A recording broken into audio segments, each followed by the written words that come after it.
രജനികാന്തും ലോകേഷ് കനകരാജും ഒന്നിച്ച കൂലി ആദ്യ ആഴ്ചയിലെ കളക്ഷനിലുണ്ടായ ചെറിയ ഇടിവിന് ശേഷം ബോക്സ് ഓഫീസ് റെക്കോർഡുകൾ ഭേദിച്ച് മുന്നേറ്റം തുടരുകയാണ്. രണ്ടാമത്തെ വീക്കെൻഡിൽ ഈ ആക്ഷൻ ചിത്രം ഗംഭീരമായ തിരിച്ചുവരവ് നടത്തുകയും ലോകമെമ്പാടുമായി 450 കോടി രൂപ എന്ന നാഴികക്കല്ല് പിന്നിടുകയും ചെയ്തു. രണ്ടാം വീക്കെൻഡ് അവസാനിക്കുമ്പോൾ എക്കാലത്തെയും ഏറ്റവും കൂടുതൽ കളക്ഷൻ നേടിയ നാലാമത്തെ തമിഴ് ചിത്രമായി കൂലി മാറിയിരിക്കുകയാണ്. ബോക്സ് ഓഫീസിൽ രണ്ടാം വാരാന്ത്യം പൂർത്തിയാക്കുമ്പോൾ കൂലി 11 ദിവസം തിയേറ്ററുകളിൽ പിന്നിട്ടു.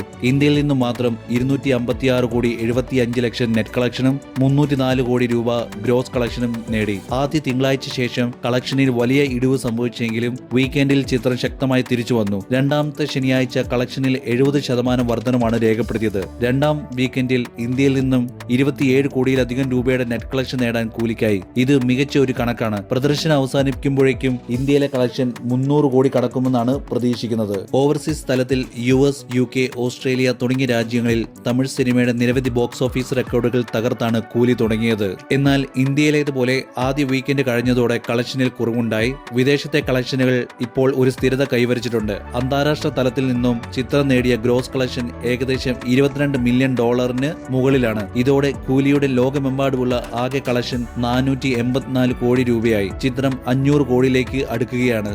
ഞായറാഴ്ചയിലെ മികച്ച കളക്ഷന്റെ പിൻബലത്തിൽ ലോകമെമ്പാടുമുള്ള കളക്ഷന്റെ കാര്യത്തിൽ മണിരത്നത്തിന്റെ ചരിത്ര സിനിമയായ പൊന്നിയൻ സെൽവം ഭാഗം 1 കൂലി മറികടന്നു. 2002 പുറത്തിറങ്ങിയ ഈ ചിത്രം ഏകദേശം 480 കോടി രൂപയാണ് ലോകമെമ്പാടുമായി നേടിയത്. ഏറ്റവും ഉയർന്ന കണക്കുകൾ പരിഗണിച്ചാൽ പോലും തിങ്കളാഴ്ച രാവിലെയാണ് കൂലി പൊന്നിയൻ സെൽവന്റെ ആകെ കളക്ഷനെ മറികടന്നിട്ടുള്ളത്. ഇതോടെ ലോകേഷ് കനകരാജ് ചിത്രം എക്കാലത്തെയും ഏറ്റവും കൂടുതൽ കളക്ഷൻ നേടുന്ന നാലാമത്തെ തമിഴ് സിനിമയായി മാറി. ആദ്യ 3 സ്ഥാനങ്ങളിൽ രജനികാന്തിന്റെ തന്നെ 2.0, ജയിലർ എന്നീ ചിത്രങ്ങളും ഒപ്പം വിജയയുടെ ലിയോയും ഉൾപ്പെടുന്നു. കൂലി ഒരു ആക്ഷൻ ത്രില്ലർ ചിത്രമാണ്. ചിത്രത്തിൽ നാഗാർജുന, ശ്രുതി ഹാസൻ, സൗബിൻ സാഹിർ, ഉപേന്ദ്ര എന്നിവരും പ്രധാന വേഷങ്ങളിലെത്തുന്നു. അമീർ ഖാൻ ഒരു പ്രത്യേക അതിഥി വേഷത്തിലും പ്രത്യക്ഷപ്പെടുന്നുണ്ട്.